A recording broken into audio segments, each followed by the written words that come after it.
عزادار حسینی یہ چلن زندہ رہے، زندہ رہے۔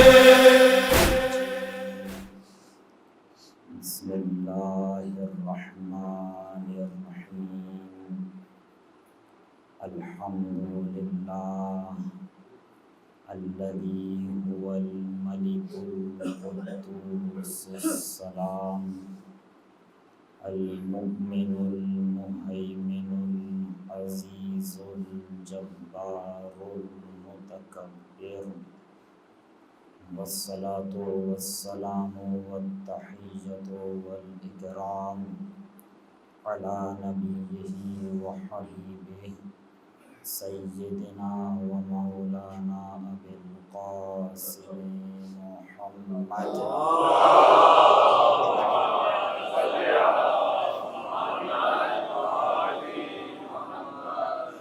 وعلى آله الطيبين الطاهرين المعصومين المظلومين الذين أذهب الله عنهم الرجس وطهرهم تطهيرا۔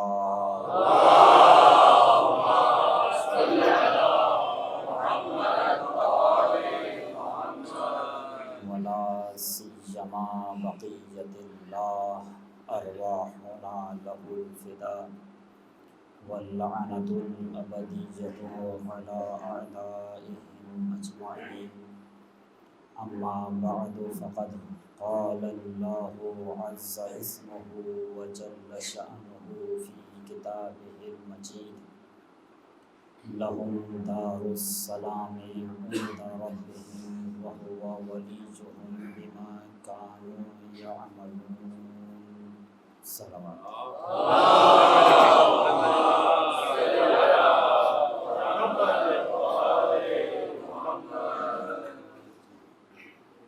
عزیزان گرامی، کربلا میں ہر انسانی کمال اپنی انتہا پہ تھا۔ گویا کربلا سلامتی کا پیغام لے کر آئی تھی، اور سلامتی بھی صرف 61 ہجری کے لیے نہیں بلکہ قیامت تک کے لیے سلامتی ہے، کیونکہ کربلا نہ مکانی تھا نہ زمانی۔ کربلا نہ صرف ایک جگہ سے مخصوص تھا نہ ایک زمانے سے مخصوص تھا، کربلا لا مکانی تھا لا زمانی تھا۔ حضرت ابراہیم علیہ السلام سے پروردگار عالم نے فرمایا کہ اے ابراہیم، خانہ کعبہ کو تعمیر کرو اور اس کے بعد اس اعلان کو جہانی کرو، یعنی ہر انسان کو یہ پیغام پہنچا دو، ایک ایک کر کے سب کو یہ پیغام پہنچاؤ۔ تو حضرت ابراہیم علیہ السلام نے عرض کی: اے میرے مالک، خانہ کعبہ تو تعمیر کر سکتا ہوں، میں اپنی جگہ پر کھڑے ہو کر اعلان تو کر سکتا ہوں، مگر پہنچاؤں گا کیسے؟ تو پروردگار عالم نے آواز دی: علیک الاذان وعلینا البلاغ، ابراہیم تم بس پکارو، پہنچانا میرا کام ہے۔ اور پھر پروردگار عالم نے اسی طرح سے یہ ذمہ داری کربلا کے لیے دی: حسین تم زمین کے ایک ٹکڑے پر اپنی ذمہ داری ادا کر دو، دنیا کے چپے چپے پر یا حسین میں کربلا۔ ایک صلوات پر محمد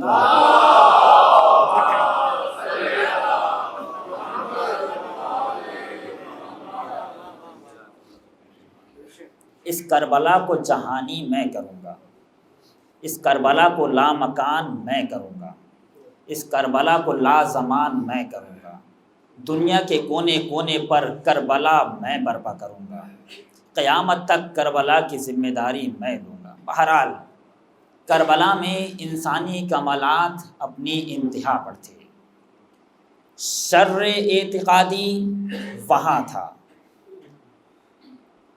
شر عملی وہاں تھا، شر اخلاقی وہاں تھا، اسی کے مخالف خیر اعتقادی یہاں تھا،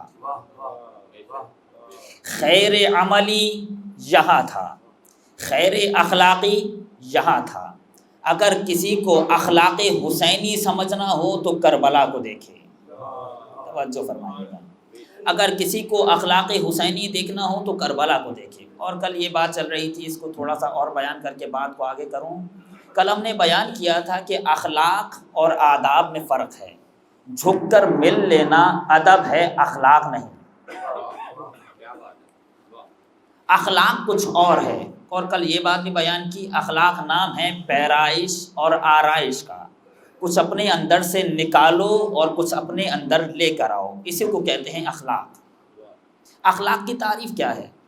یہ ساری باتیں اس لیے بیان کر رہا ہوں کہ ایک نتیجہ دینا چاہتا ہوں۔ اخلاق کی تعریف کیا ہے؟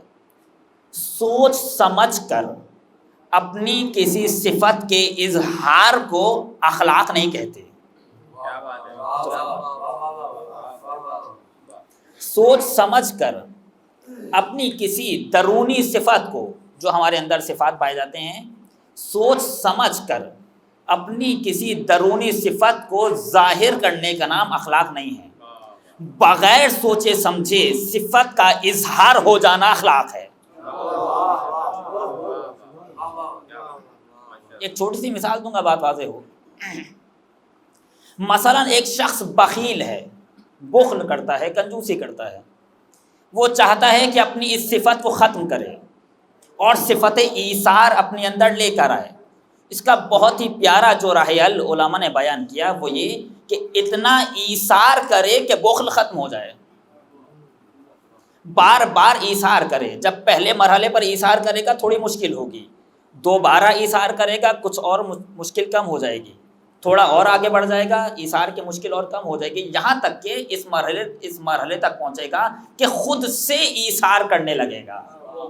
توجہ فرمائیے گا، اب سوچنے کی ضرورت نہیں ہے، بلکہ موقع آیا اور ایثار ہوا، اور خود ایثار کرنے والے کو پتہ نہیں چلتا کہ میں نے کیا کیا۔ ایک صلوات پر محمد و آل محمد۔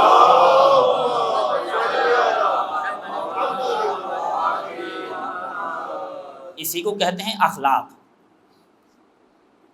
تاریخ سے ایک مثال دوں، حسنین مریض ہوئے، روزے رکھے گئے، روزے رکھنے کے بعد یتیم مسکین اسیر آیا، پنجتن پاک نے اپنی روٹیاں دیں، توجہ فرمائیں، ایثار کیا، انہیں تو کرنا ہی تھا، یہ تو تھے ہی اخلاق کا مجسمہ، لیکن ساتھ میں رہنے والی کنیز نے بھی بغیر سوچے سمجھے اپنی روٹی دے دی۔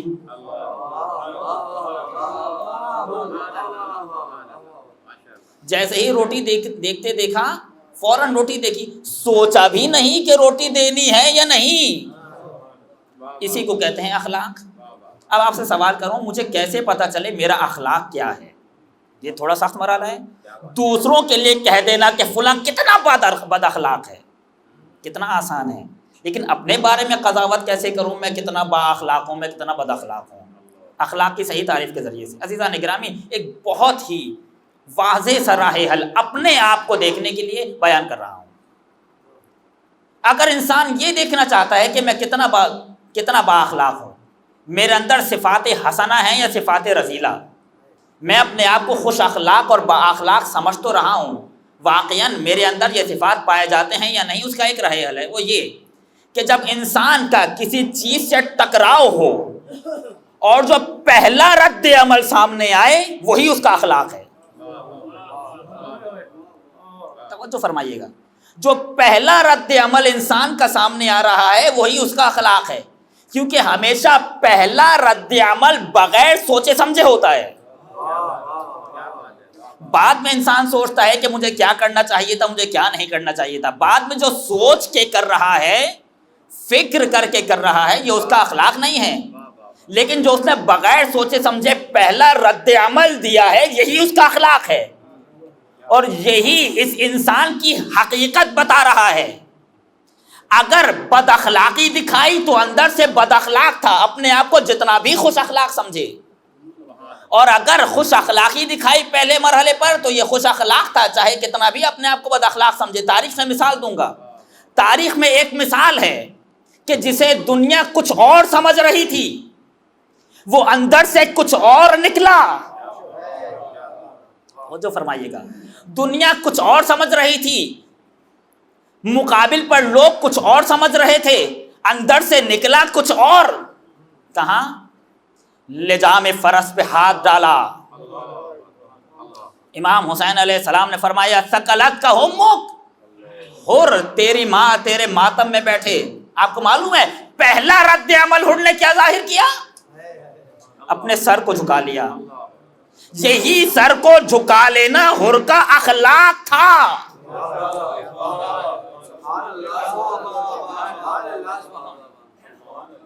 سامنے والے سمجھ رہے تھے حر تم نے کیسی توہین کر دی، لیکن حر اندر سے کچھ اور نکلا۔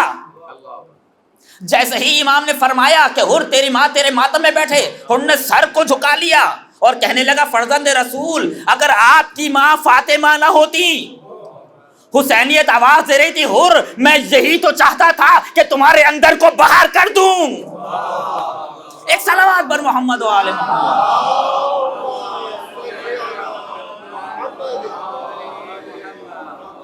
میں یہی تو چاہتا تھا کہ تمہارے درون کو ظاہر کر دوں۔ حر نے جو پہلا رد عمل دیا یہی حر کا اخلاق تھا، اور اسی کو کہتے ہیں اخلاق حسینی، کہ انسان اپنے وجود میں حسینی بن جائے۔ اور اگر پوچھی ساری گفتگو یاد ہو تو یہاں بیان کرتا چلوں، کبھی انسان زبان سے حسین کہتا ہے، یہ اس سے بہتر ہے جو زبان سے بھی حسین نہیں کہتا۔ اگر کل کی گفتگو یاد ہو، کبھی انسان دل سے حسین کہتا ہے، کبھی انسان اپنے عمل سے حسین کہتا ہے، کبھی انسان کے وجود حسین بن جاتا ہے۔ توجہ فرمائیں، انسان کا وجود حسینی ہو جاتا ہے، اسی کو کہتے ہیں اخلاق حسینی، کہ انسان حسینی بن جائے، اپنے وجود میں حسینی بن جائے۔ بہرحال اگلے مرحلے پر لے کر جا رہا ہوں، اگر انسان اپنے وجود میں حسینی بن جائے تو اس قابل ہو جاتا ہے کہ دارالسلام میں داخل ہو جائے۔ حر بظاہر یزیدی تھا، مگر حر کے وجود میں حسینیت راسخ ہو چکی تھی۔ اسی حسین نے حر کو وادی برہوت سے نکال کر وادی سلام میں پہنچایا،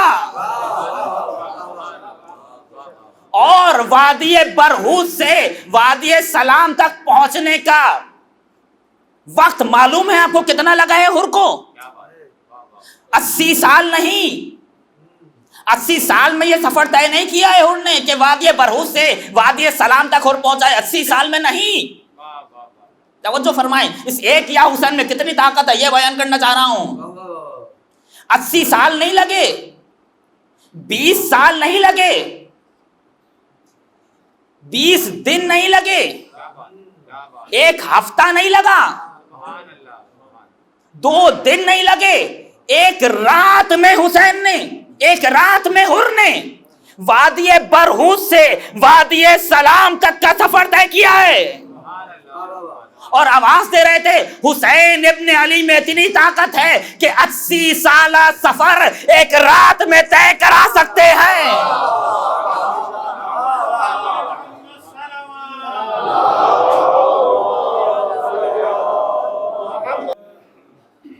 اور اسی لیے پروردگار عالم نے انسان کو بھیجا ہے کہ انسان کو وادی برہوت سے وادی سلام تک کا سفر کرنا ہے۔ اگر انسان اسی دنیا میں رہ جائے تو وادی برہوت میں جائے گا۔ انسان کو آگے بڑھنا ہے، آگے بڑھنا ہے، آگے بڑھنا ہے، یہاں تک کہ وادی سلام تک پہنچنا ہے۔ یہ وادی سلام وہی وادی ولایت ہے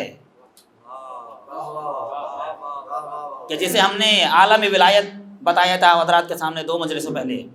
وادی سلام یہ وہی عالم ولایت ہے، یہ عالم سلام ہے، یہ عالم ولایت ہے، یہ وادی سلام ہے، یہ وادی ولایت ہے، یہ دار السلام ہے، یہ دار الولایہ ہے، کہ جس کا قرآن مجید میں تذکرہ ہوا، میں نے آیت میں بیان کیا، لہم دار السلام عند ربہم، ان کے لیے دارالسلام ہیں اپنے پروردگار عالم کے نزدیک۔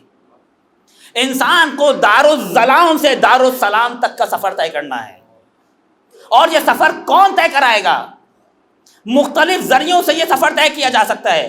اگر بہت جلدی یہ سفر کسی کو طے کرنا ہے تو کیسے کرنا ہے آپ کو معلوم ہے؟ حسین ابن علی کے ذریعے سے۔ سفر طے کرنے کے بہت سارے راستے ہیں، لیکن اگر کسی کو جلدی پہنچنا ہے تو یہ جلدی کا سفر حسین کروائیں گے۔ اب وہ روایت پڑھتا ہوں، اِنَّا سَفِینَةَ الْحُسَین أَوْسَعَ وَأَسْرَعَ كُلُّنَا سُفُنُ النِّجَاةِ۔ اہل بیت نے فرمایا ہم سب کشتی نجات ہیں۔ توجہ فرمائیں، ہم سب کشتی نجات ہیں، مگر ہمارے جد حسین کی کشتی وسیع بھی ہے اور جلدی بھی پہنچا دیتی ہے۔ ایک صلوات بر محمد و آل محمد۔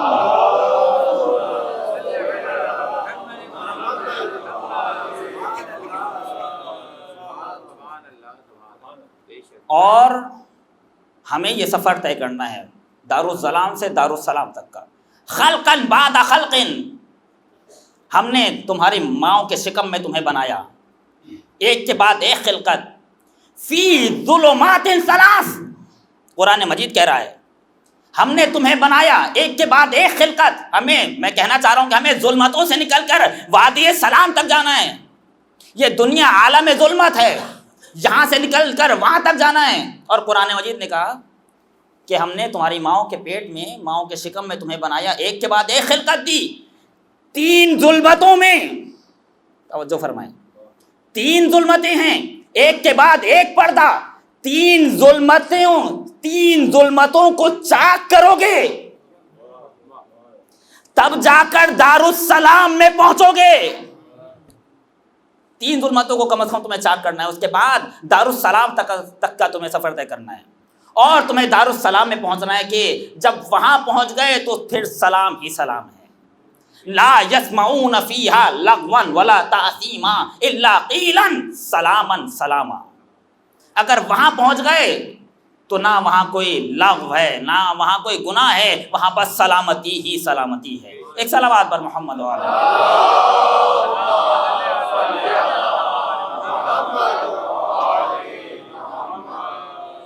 ہمیں وہاں تک جانا ہے، ہمیں دارالسلام تک جانا ہے، دارالسلام سے نکل کر وادی سلام تک جانا ہے۔ کون لے کر جائے گا؟ حسین ابن علی۔ آپ مجھے بتائیں کتنی تاکید ہے حسین ابن علی کی زیارت کی؟ سلام کرو، کہو السلام علیک یا ابا عبداللہ۔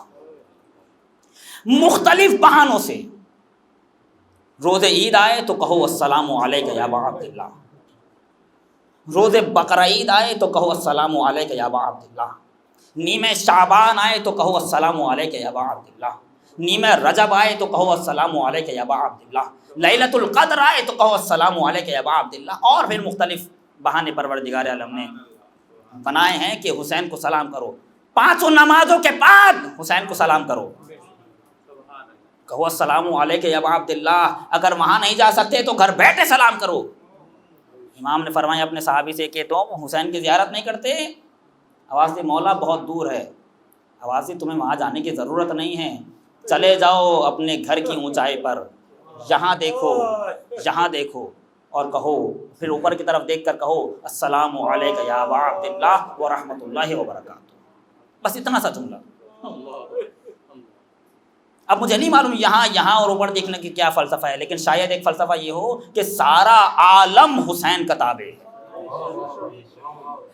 یہاں دیکھو تو سارا عالم حسین کا تابع، یہاں دیکھو سارا عالم حسین کا تابع، وہاں دیکھو عالم ملکوت حسین کا تابع۔ اور پھر جب حسین ابن علی سمجھ میں آ جائیں تو کہو السلام علیک یا ابا عبداللہ۔ یہاں پر ایک چھوٹا سا مقدمہ بیان کروں۔ میدان عرفات کی بہت فضیلت ہے، میدان عرفات کی فضیلت پڑھیے گا، دعائے عرفہ جو روز عرفہ پڑھی جاتی ہے، خود وہ دعا پڑھیے تو کچھ احساس ہوگا کہ روز عرفہ کیا ہے۔ اور پھر روز عرفہ میں میدان عرفہ کہ انسان کے سارے گناہ معاف ہو جائیں گے، انسان کی ساری دعائیں مستجاب ہوں گی، روایت میں ہے کہ انسان بین یدی اللہ ہوگا، یعنی خدا کے حضور ہوگا. خدا آسمان پر فخر کرتا ہے کہ دیکھو میدان عرفات میں میرے بندے جمع ہوئے ہیں. یہ سب کس کی فضیلت ہے؟ میدان عرفات کی. اب سنیے، آواز دی امام جعفر صادق علیہ السلام نے.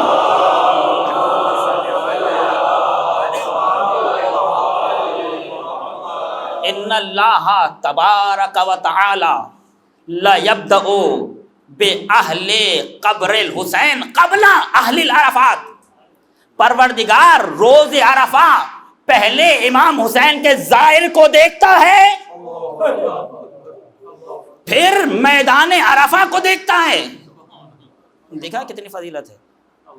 تمام تر فضیلت ہونے کے باوجود پروردگار عالم، میدان عرفہ کی تمام تر فضیلت ہونے کے باوجود پروردگار عالم پہلے امام حسین کے زائرین کو دیکھتا ہے، پہلے ان پر نظر کرتا ہے، پھر میدان عرفہ کی طرف دیکھتا ہے. آپ مجھے بتائیں اتنی فضیلت کیوں؟ اچھا کسی اور امام کی زیارت کی اتنی فضیلت نہیں ہے. جناب قولوین نے، ابن قولوین نے ایک زیارت لکھی، ایک کتاب لکھی، بہت ہی قدیم کتاب ہے، کامل الزیارات، اہل بیت کی زیارات کے حوالے سے. اس میں روایات ہیں اور زیارتیں ہیں. بہت قدیم کتاب ہے، تقریباً سارے زیارات یہیں سے نقل کی جاتی ہیں. کامل الزیارات یہ تقریباً 500 صفحات پر مشتمل ہے. ان میں سے 400 صفحات سارے اہل بیت کی زیارات اور روایات کے بارے میں ہیں، اور 400 صفحات امام حسین کے بارے میں. دیکھا کتنا فرق ہے. سارے امام، سارے معصومین کی ساری زیارات اور روایات ملا کر 100 صفحے، اور امام حسین علیہ السلام کی زیارات اور روایات ملا کر 400 صفحے. اتنی تاکید پروردگار عالم کی کیوں؟ اس لیے کہ حیات انسانی حسین ابن علی سے وابستہ ہے. توجہ فرمائیں، اس جملے کی تھوڑی تفسیر بیان کروں گا، وضاحت کروں گا. حیات انسانی اسی سلام حسین سے وابستہ ہے. حسین پر سلام کرو اور زندہ ہو جاؤ. حسین پر سلام زندگی دیتا ہے. حسین پر سلام مردہ معاشرے کو زندہ کرتا ہے. حیات کی قسمیں بیان کروں گا بعد میں انشاءاللہ، ابھی بس ایک مرحلے پر لا کر روک رہا ہوں. حسین پر سلام زندگی بانٹتا ہے. اگر کہیں زندگی ختم ہو جائے تو حسین کو سلام کرو، زندہ ہو جاؤ. اور جہاں جہاں حسین پر سلام ہوا زندہ ہوتے رہے. اس جملے کی تھوڑی وضاحت کروں.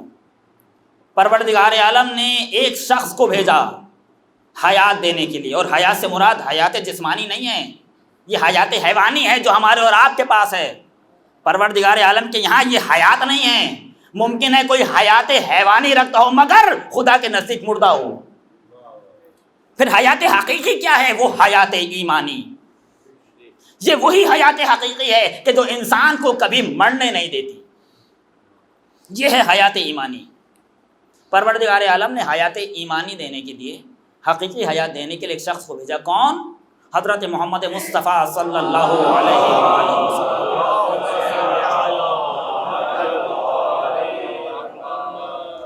پیغمبر آئے مردہ معاشرے کو زندہ کرنے کے لیے، اور سارے نبیوں نے پیغمبر کی مدد کی، اپنے اپنے حساب سے اپنا حصہ ڈالا، مگر جو زندہ کرے گا معاشرے کو وہ کون ہے؟ حضرت محمد مصطفیٰ صلی اللہ علیہ وآلہ وسلم.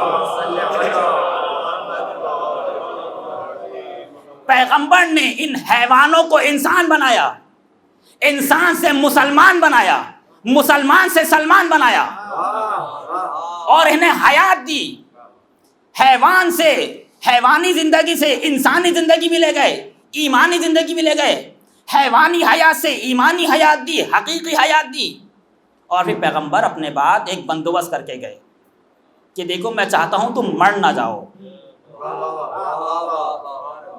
تمہیں موت نہ آ جائے، تمہاری زندگی ختم نہ ہو جائے. لہذا پیغمبر اپنے بعد ایک سلسلہ قائم کر کے گئے. کون؟ آواز من کن تو مولا ہو فہذا علی مولا. جیسے میں نے تمہیں زندگی دی، اس زندگی کو جو باقی رکھے گا وہ علی ہے. اس زندگی کو اگر کوئی باقی رکھ سکتا ہے تو وہ علی ہے. اس کو سمجھانے کے لیے ایک بات بیان کروں. کسی بھی نظام کو چلانے کے لیے 2 علتیں چاہیے ہوتی ہیں، 2 سبب چاہیے ہوتے ہیں، 2 ریزن چاہیے ہوتے ہیں. ایک ہوتی ہے علت موجدہ، ایک ہوتی ہے علت مبقیہ. علت موجدہ جو اس چیز کو وجود میں لاتی ہے، علت مبقیہ جو اس چیز کو باقی رکھتی ہے. آپ نے ایک نظام بنایا، نظام بنا کے جب آپ چلے جائیں گے نظام ختم ہو جائے گا. آپ نے چاہا کہ نظام باقی رہے تو اپنے بعد کسی کو معین کر کے جائیں گے کہ میرے بعد یہ نظام کو باقی رکھے گا. آپ کو معلوم ہے وہ شخص جو نظام کو باقی رکھے گا، جس کو میں کہہ رہا ہوں علت مبقیہ، اور جس نے نظام بنایا ہے وہ ہے علت موجدہ. قانون یہ ہے کہ علت مبقیہ یا علت موجدہ سے بہتر ہونی چاہیے یا علت موجدہ جیسی ہونی چاہیے. اگر علت موجدہ جیسی نہیں ہوئی تو اس کے اندر وہ صلاحیتیں نہیں ہیں کہ اس نظام کو آگے لے کے چلے. نظام خراب ہو جائے گا. پیغمبر اپنے بعد علت مبقیہ چھوڑ کر جانا چاہ رہے ہیں. علت مبقیہ یا پیغمبر سے بہتر ہونی چاہیے یا پیغمبر جیسی ہونی چاہیے. پیغمبر سے بہتر تو کوئی ملا نہیں. پیغمبر اپنے بعد اپنے جیسا چھوڑ کے گئے.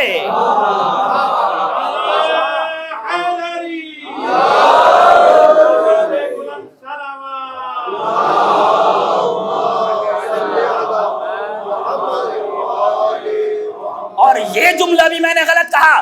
پیغمبر اپنے جیسا چھوڑ کے نہیں گئے، اپنے آپ کو چھوڑ کے گئے.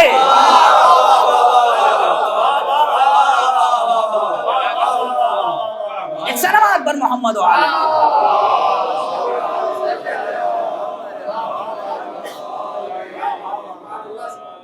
اب تو پوری دنیا میں بات سنی جاتی ہے، کب کون پتہ نہیں کہاں سے کیا بات پکڑ لے. تو ایک جملہ کہہ دوں، قرآن مجید سے ثابت کر دوں کہ میں نے بات کہاں سے کہی کہ پیغمبر اپنے جیسا چھوڑ کے تھوڑی جا رہے ہیں، اپنے آپ کو چھوڑ کے جا رہے ہیں. فَقُلْ تَعَالَوْا نَدْعُوا أَبْنَاءَنَا وَأَبْنَاءَكُمْ وَنِسَاءَنَا وَنِسَاءَكُمْ وَأَنفُسَنَا وَأَنفُسَكُمْ. کہیے تم لے آؤ اپنے بیٹوں کو، میں اپنے بیٹوں کو لے آتا ہوں. تم لے آؤ اپنی عورتوں کو، میں اپنی عورتوں کو لے آتا ہوں. اب اس سے اگلے جملے کا معنی کیجیے. تم لے آؤ اپنے جیسوں کو. جی نہیں، نفس کا معنی کیا ہے؟ میرا نفس کیا ہے؟ مجھ جیسا ہے. یعنی میرا نفس ہی تو میں ہوں.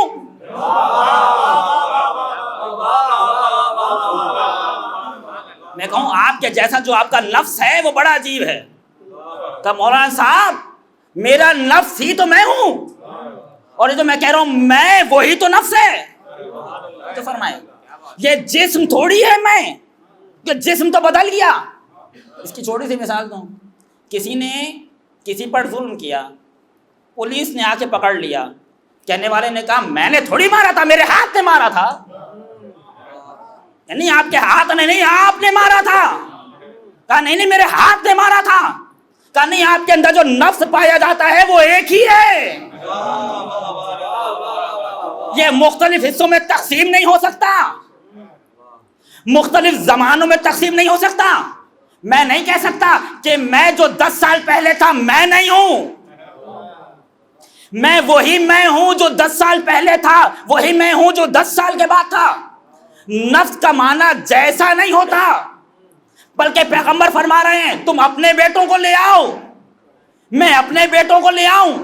تم اپنی خواتین کو لے آؤ، میں اپنی خواتین کو لے آؤں. تم اپنے آپ کو لے آؤ، میں اپنے آپ کو لے آؤں.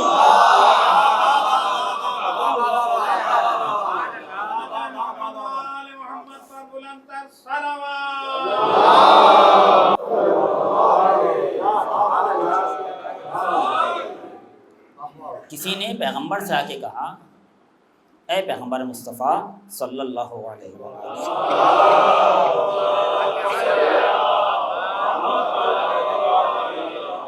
آپ کے نزدیک سب سے زیادہ محبوب کون ہے؟ آواز سے مردوں میں فلاں، خواتین میں فلاں، بچوں میں فلاں. سامنے والا بڑا خوش ہوا، آج علی کا نام نہیں لیا، اور کہنے والے نے کہا یا پیغمبر، اے پیغمبر، آج آپ نے علی کا نام نہیں لیا، پوری زندگی آپ علی علی کرتے رہے، اور آپ جب میں نے آپ سے محبوب پوچھا آپ کا تو آپ نے علی کا نام نہیں لیا۔ تو پیغمبر نے مسکرا کے کہا عجیب ہو، مجھ سے میرے ہی بارے میں پوچھ رہے ہو؟ صلوات بر محمد و آل محمد۔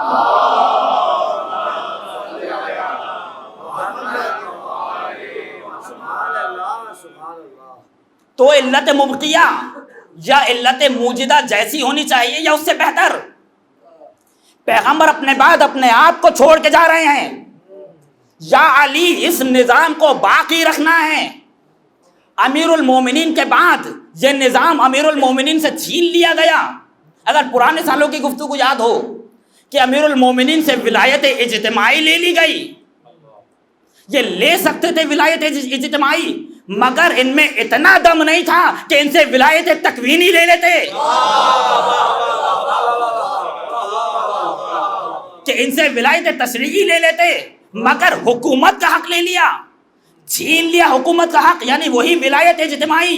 امیر المومنین علیہ السلام کے بعد معاشرہ مردہ ہونے لگا، مگر پیغمبر کہہ کے گئے تھے علی بچا کے رکھنا ہے، زندہ کر کے رکھنا ہے۔ اب سمجھ میں آیا صبر کیوں کیا، مشورہ کیوں دیا؟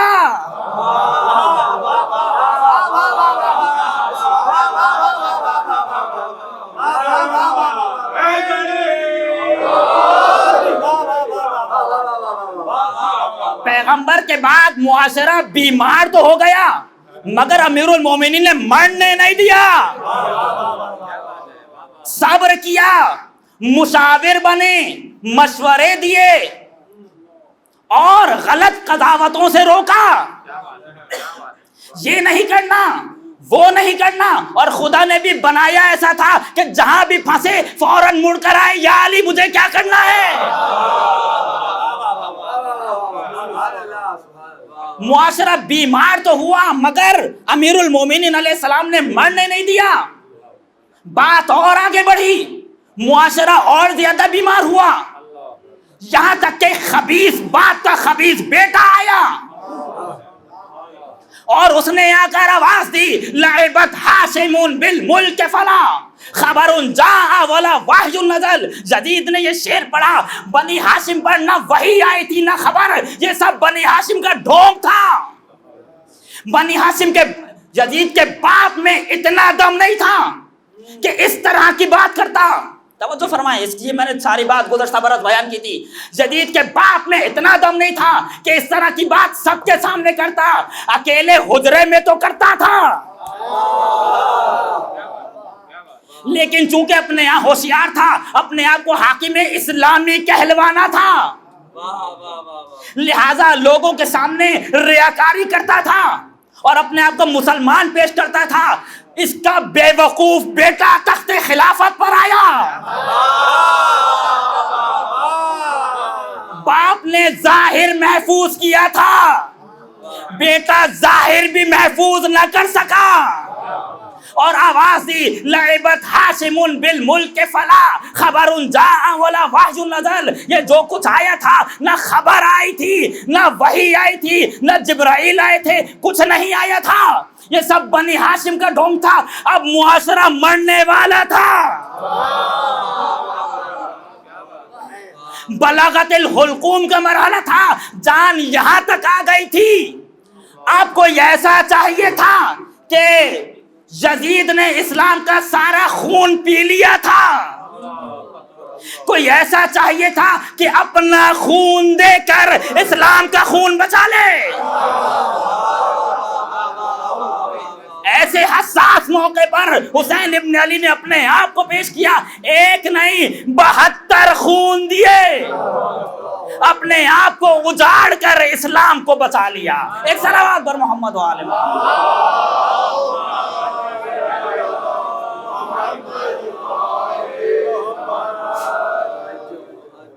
اور پھر حسین ابن علی نے ایسا کام کیا، اور پھر حسین ابن علی نے اسلام کو ایسی زندگی دی۔ یہ کام حسین ابن علی سے پہلے نہ ہو سکا۔ حسین ابن علی نے اسلام کو ایسی حیات دی کہ اس کے بعد مختلف یزید تو آئے مگر اسلام کا کچھ بگاڑ نہ سکے۔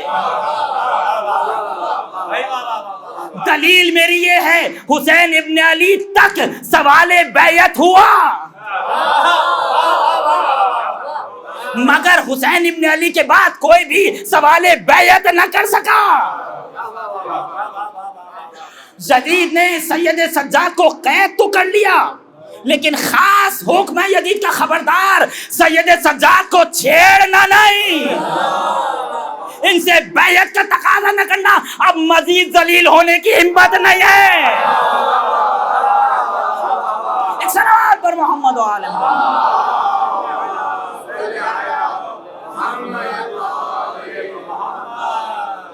حسین ابن علی نے حیات دی اسلام کو، اور پھر پروردگار عالم نے آواز حسین تم نے اپنا سب کچھ دیا، تمہارے سب جتنے بھی افراد قیامت تک آنے والے ہیں سب کے دلوں کو تم سے جوڑ دوں گا۔ آپ دیکھیں اتنا حساس ہم لوگ دوسرے ائمہ پر نہیں ہیں جتنا حساس حسین ابن علی پر ہیں۔ خود آج کے زمانے میں ابھی جو مشکلات پیش آئیں، امام کاظم علیہ السلام کی شہادت گزر گئی، اتنی حساسیت ہم نے نہیں دکھائی، مجلسیں کی، ماتم کیا، حتیٰ امیر المومنین علیہ السلام کی شہادت گزر گئی، اتنی حساسیت نہیں دکھائی، لیکن نہیں نام حسین پر زندگی چلی۔ کیوں؟ کہو السلام علیک یا ابا عبداللہ، کہ اسی سلام سے تمہاری حیات وابستہ ہے۔ کل جو بیان کر رہا ہے اسی سلام سے تمہاری حیات وابستہ ہے۔ مختلف طریقوں سے مختلف ذریعوں سے سلام کرتے رہو کہ جب تمہیں احساس ہو کہ اب میری ایمانی حیات کم ہونے والی ہے تو سلام کہو اور چارج ہو جاؤ، دوبارہ طاقت لے لو حسین ابن علی سے دوبارہ، اور حسین ابن علی حیات بانٹتے رہے، آج تک حیات بانٹ رہے ہیں، قیامت تک حیات بانٹتے رہے، اور اپنے ساتھ حسین ابن علی سب کو لے کر چلے،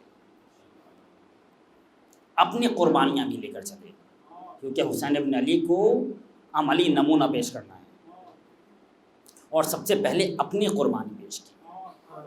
السلام علیک یا اول قتیل من خیر نسل سلیل، زیارت ناہیہ کے جملے حضرت علی اکبر کے لیے، اے پہلے مقتول کربلا۔ حسین ابن علی کو عملی نمونہ پیش کرنا ہے۔ بانی ہاشم کے سب سے پہلے شہید ہیں علی اکبر، جب بھی کوئی شہید آتا تھا حسین روکتے تھے، لیکن جب علی اکبر آئے تو حسین نے روکا نہیں۔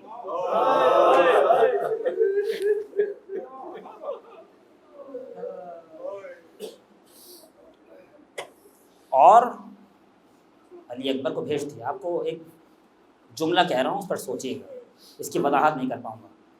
پروردگار عالم نے حسین کو ایک ذمہ داری دی تھی کہ حسین اس ذمہ داری کو انجام دینا ہے، اور تاکید تھی حسین اس خاص وقت میں تمہیں اپنی ذمہ داری کو پورا کر لینا ہے۔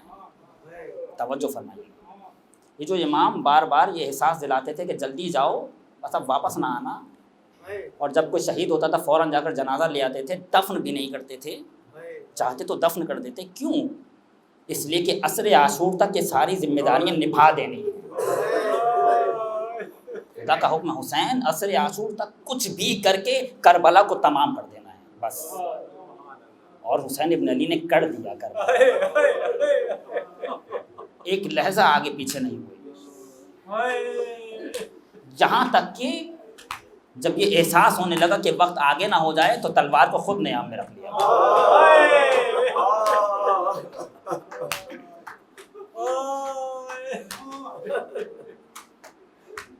مدینہ سے نکلے، یہ قافلہ کربلا کی جانب بڑھ رہا تھا، راستے میں حسین ابن علی کی آنکھ لگی۔ جوان بیٹا کہ جو فضیلتوں میں کم نہیں تھا، بات آئے گی نہیں معلوم کب آئے گی، لہذا بھی بیان کر دوں۔ یہ جو زیارت عاشورہ کے بعد سلام ہے، اس میں جملے ہیں 3-4، السلام علی الحسین وعلی علی ابن الحسین وعلی اولاد الحسین وعلی اصحاب الحسین۔ آپ کو معلوم ہے السلام علیک یا علی ابن الحسین سے مراد کون ہے؟ حضرت علی اکبر۔ خاص سلام کیا جا رہا ہے زیارت عاشورہ میں، السلام علیک، السلام علی الحسین وعلی علی ابن الحسین، حسین آپ پر سلام، آپ کے کڑیل جوان علی اکبر پر سلام۔ قافلہ آگے بڑھ رہا تھا، حسین کی آنکھ لگی، اگرچہ ان کی نیند ہماری نیند جیسی نہیں ہے، یہ سوتے ہیں مگر ان کے دل جاگتے رہتے ہیں۔ آواز دی انا للہ و انا الیہ راجعون۔ باپ کا مزاج سمجھنے والا بیٹا برابر میں کھڑا تھا، کہنے لگا بابا اس موقع پر تسبیح استرجاع کیوں؟ یہ تو ہر موقع پر نہیں پڑھی جاتی، جب کوئی مصیبت آتی ہے اس وقت پڑھنا مستحب ہے، ابھی کیوں پڑھی؟ یہ کون سی مصیبت آ گئی؟ آپ تو سو رہے تھے۔ آواز سے میرے بیٹے میں نے خواب میں دیکھا، مجھے آواز آ رہی تھی کہ یہ آگے آگے جا رہے ہیں، موت ان کے پیچھے پیچھے آ رہی ہے۔ علی اکبر نے آواز دی افلسنا علی الحق، یہ جوانوں کے لیے، سب سے پہلے اپنے آپ کے لیے، پھر جوانوں کے لیے پیغام۔ جتنی بھی مشکلات ہیں سب کو معلوم ہے، جو مشکلات چل رہی ہیں، آپ ذرا سا کچھ کریں تو کچھ سے کچھ ہو جاتا ہے۔ اور ہمارے ایک دوست کہتے ہیں کہ آج کے زمانے میں کسی سے کوئی بات چھپی ہوئی نہیں ہے، آج کے زمانے میں میدان میں بس وہی آئے جو مرد ہے۔ اگر کوئی ذرہ برابر بھی ڈرتا ہے فلاں نہ اٹھا لیں، فلاں کچھ نہ کر دے، فلاں نہ مار دے، تو اس کو میدان میں آنے کی ضرورت ہی نہیں ہے۔ اگر کوئی یہ سمجھ رہا ہے کہ بند کمرے میں کچھ کر لے گا تو نہیں، اب بند کمرہ نہیں ہے، سب کچھ کھلا ہوا ہے، لہٰذا میدان میں وہی آئے جو مرد ہے، جو حسینی۔ جوان بیٹے نے بس ایک جملہ کہا کہ افلسنا علی الحق، بابا کیا ہم حق پر نہیں ہیں؟ ایسا نہیں ہے کہ نعوذ باللہ علی اکبر جانتے نہیں ہیں، سوال کی قسمیں ہیں، کبھی سوال سمجھنے کے لیے پوچھا جاتا ہے، کبھی سوال تائید کے لیے پوچھا جاتا ہے۔ علی اکبر تائید کروانا چاہ رہے ہیں، افلسنا علی الحق، بابا کیا ہم حق پر نہیں ہیں؟ آواز سے میرے لال، ہم حق پر نہیں ہوں گے تو کون ہوگا؟ آواز دی بابا اگر ہم حق پر ہیں تو مجھے موت کی کوئی پرواہ نہیں، موت مجھے آ جائے یا میں موت پہ جا پڑوں۔ اور یہ قافلہ آگے بڑھا، کربلا پہنچے، جوان بیٹا باپ کے ساتھ ساتھ باپ کی خدمت کر رہا ہے۔ سوچیں ایسا خدمت گزار بیٹا حسین کے سامنے ایڑیاں رگڑ رہا ہو۔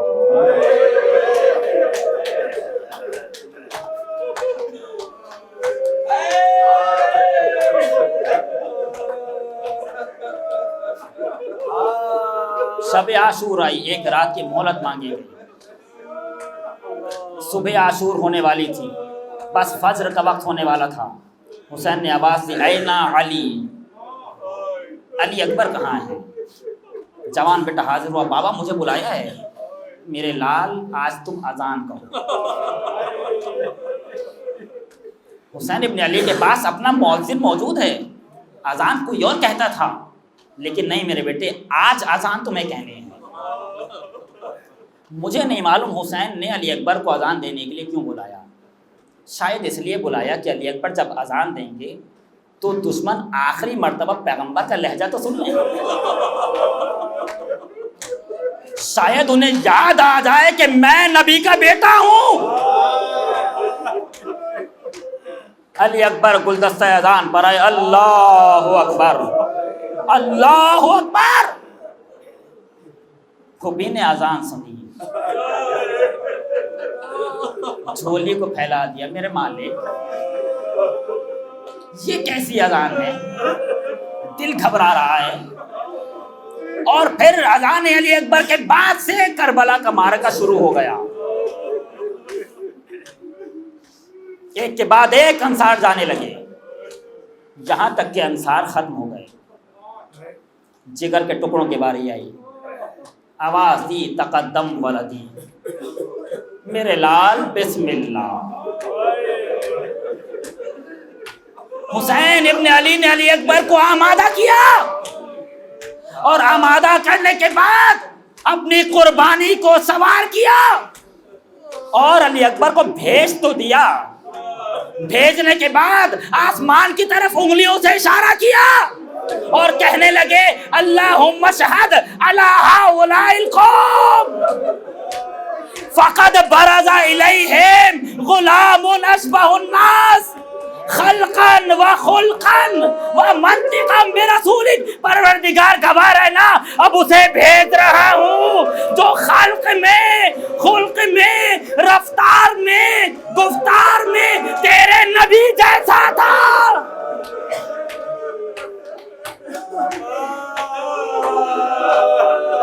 پھر کہنے لگے یا اللہ جب تیرے نبی کو دیکھنے کا دل چاہتا تھا میں علی اکبر کو دیکھ لیا کرتا تھا. علی اکبر آگے بڑھے، ابھی کچھ دور بڑھے تھے، آواز آئی یا بنیا مہلن مہلا، یا بنیا مہلن مہلا. اب جو مڑ کے دیکھا بوڑھا باپ کمر کو تھامے.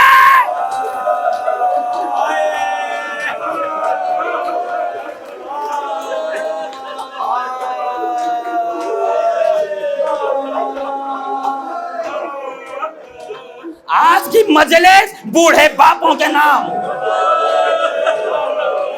جن کے جوان بیٹے ہیں.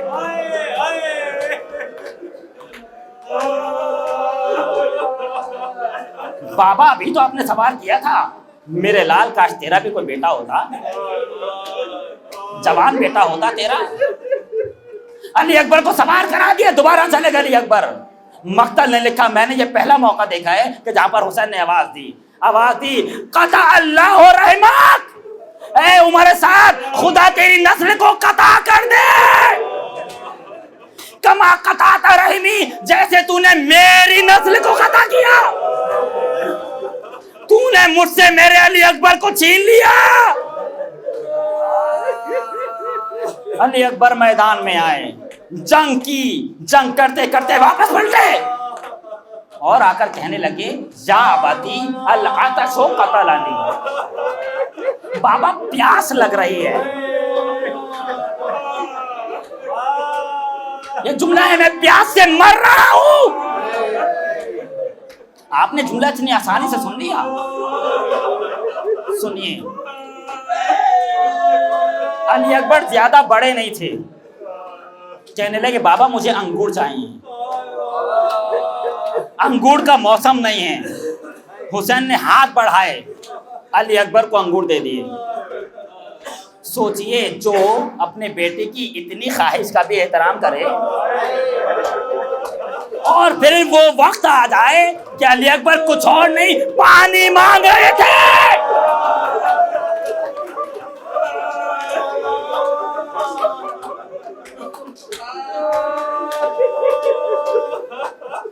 آواز دی میرے لال میری زبان اپنے منہ میں لے لے. علی اکبر نے حسین کی زبان اپنے منہ میں لی، فوراً منہ باہر نکلا بابا آپ تو بہت زیادہ پیاسے ہیں. اس کے بعد حسین نے اپنی انگوٹھی اتاری علی اکبر کے منہ میں رکھی اور کہنے لگے جاؤ میرے لال اب نانا حوض کوثر سے سیراب کریں گے. علی اکبر دوبارہ میدان میں آئے، جنگ کر رہے ہیں. ایک تیر چلا گلے پہ آ کے لگا.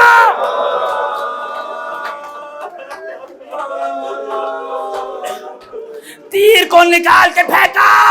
اب بھی جنگ کر رہے ہیں. ایک شقی نے چھپ کر ایسا نیزہ مارا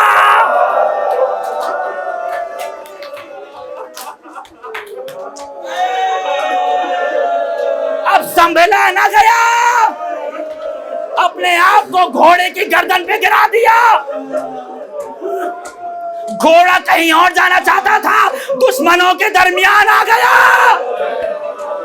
بس اسی میں غضب ہو گیا. علی اکبر دشمنوں کے درمیان سے گزر رہے تھے. کوئی تلوار مارتا تھا، کوئی نیزہ مارتا تھا. دشمنوں نے حسین کے بدلے علی اکبر سے لینا شروع کر دیا.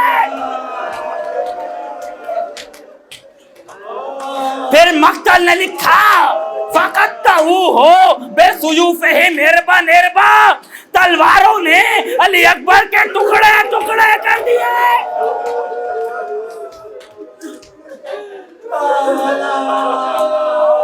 آواز دی یا ابتا علیکہ منی السلام، بابا میرا سلام۔ مدد کو نہیں بلایا، سب مدد کو بلاتے تھے مگر علی اکبر نے مدد کو نہیں بلایا۔ بوڑھا باپ کیسے آئے گا؟ بابا میرا سلام۔ اس کے بعد کہنے لگے بابا مجھے نانا نے سیراب کر دیا۔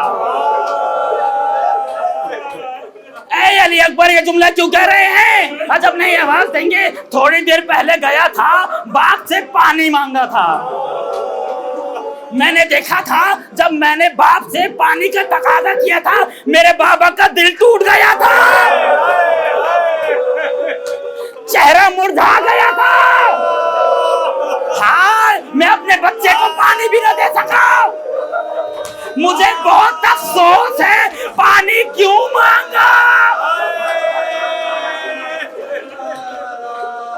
لہذا بتا رہا ہوں بابا غم نہ کھانا، مجھے پانی مل گیا۔ جیسے ہی جوان کی آواز آئی حسین دوڑے، یا علی یا علی کہاں ہو ذرا مجھے بتاؤ۔ یہ کسے بلا رہے ہیں؟ نجف کے علی کو بلا رہے ہیں، یا علی اکبر کو بلا رہے ہیں۔ جوان کے سرہانے پہنچے، خدا وہ منظر کسی کو نہ دکھائے جو حسین نے دیکھا۔ جو جوان ابھی خدمتیں کر رہا تھا اپنے خون میں ایڑیاں رگڑ رہا ہے، سینے پہ ہاتھ رکھا ہوا ہے۔ میرے لال یہ سینے پہ ہاتھ کیسا ہے؟ شاید زخم کو چھپایا ہوا تھا باپ دیکھ نہ لے۔ اب جو ہاتھ ہٹایا کیا دیکھا؟ نیزے کی ہنی ٹوٹی ہوئی ہے۔ میرے لال یہ میں نیزہ نکال دیتا ہوں شاید تیری تکلیف میں کچھ کمی ہو جائے۔ گھٹنے کا سہارا لیا، ایک ہاتھ سینے پہ رکھا، ایک ہاتھ سے نیزے کی ہنی بدلی، بسم اللہ وباللہ وفی سبیل اللہ، آؤ ابراہیم آؤ اسماعیل آؤ، دیکھو نہ علی اکبر کے ہاتھ بندھے ہیں نہ حسین کے پٹی بندھی ہے۔ ابراہیم دیکھتے رہے، اسماعیل دیکھتے رہے، علی اکبر کا دم نکل گیا۔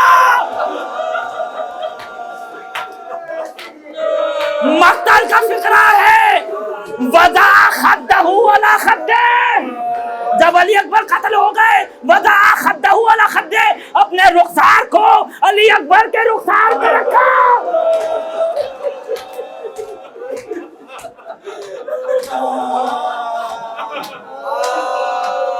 وَبَكَى بُكَاءً شَدِيدًا، اور بہت گریہ کیا۔ پھر کہنے لگے یا بنیا علی الدنیا بعدک لفا، میرے لال تیرے بعد اب جینے کا کوئی مزہ نہیں ہے۔ اس کے بعد عجیب جملہ کہا، لقد استرحت من ہم الدنیا وغمها وبقي ابوك وحيدا فريدا، اے میرے بیٹے تم تو چلے گئے لیکن تمہارا باپ اکیلا ہو گیا۔ تم تو چلے گئے تمہارا باپ ادھورا ہو گیا۔ 57 برس کے بڑھاپے کو دیکھا، کڑیل جوانی کو دیکھا، حکم شریعت کو دیکھا، کیسے اٹھاؤں جنازہ؟ خیمے کا رخ کیا، تعالو احملوا اخاکم، آؤ آؤ علی اکبر کا جنازہ لے چلو۔ آگے آگے میت، پیچھے پیچھے حسین۔ اب پھوپھی کو کیسے بتائیں؟ علی اکبر مارے گئے، زینب کے پاس آئے، آ کر بس ایک جملہ کہا، انا للہ و انا الیہ راجعون۔ سمجھ گئی زینب، ہائے میرا بیٹا علی اکبر۔ سکینہ خیمے سے نکلی، بابا کہاں ہے میرا بھیا؟ کہنے لگے کہ بیٹی صبر کرو. ایک جملہ کہا کیف تصبرو من قتل اخوہا وشرد ابوہا بابا. وہ کیسے صبر کرے جس کا بھائی مارا جائے.